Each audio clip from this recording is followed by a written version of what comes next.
The lion who learned to listen.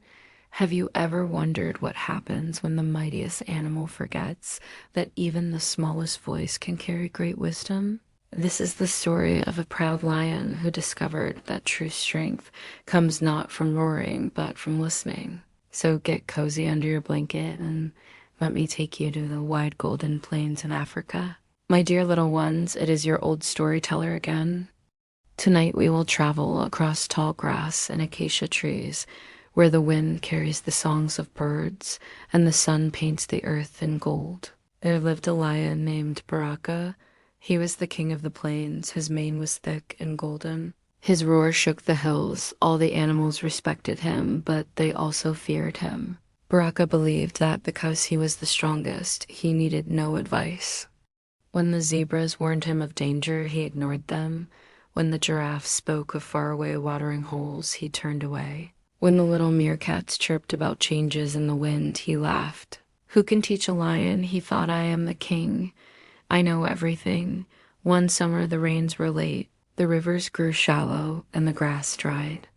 The herds moved in search of food, but Baraka stayed near his den. He believed that water would return as it always did. The elephants advised him to travel to the east, where the river still flowed, but Baraka shook his head. A lion does not follow. He said, others must follow me. Days passed. The sun burned hotter. The pools dried. Even the shade of the acacia trees felt warm. Baraka grew thirsty.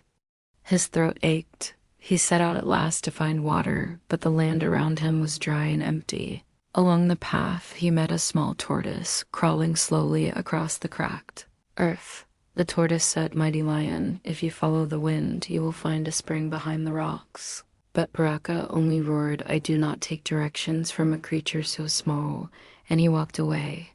Farther along, he found a flock of birds resting on a branch. They called down to him, Go west. We have seen green leaves there and a hidden pool. Baraka shook his mane and said, I am a lion. I do not need birds to tell me where to walk. He marched on.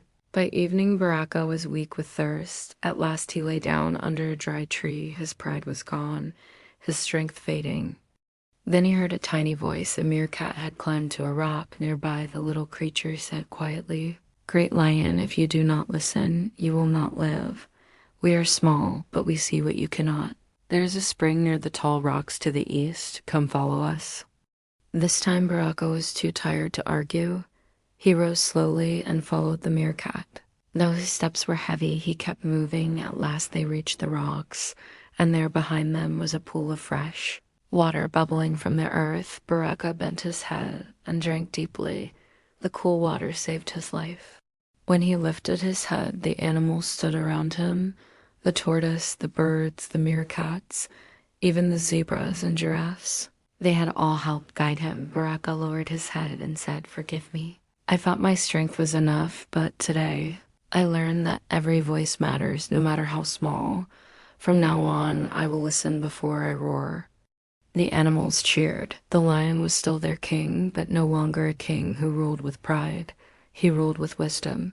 He asked advice, he listened with care, and because of this, the plains grew peaceful. The herds grazed together, the birds sang without fear, and Baraka became loved as well as respected. And so, my dear ones, remember this. Even the strongest and wisest can learn something new. When we listen to others, we grow wiser and kinder. A good heart hears every voice, for no one is too small to share wisdom.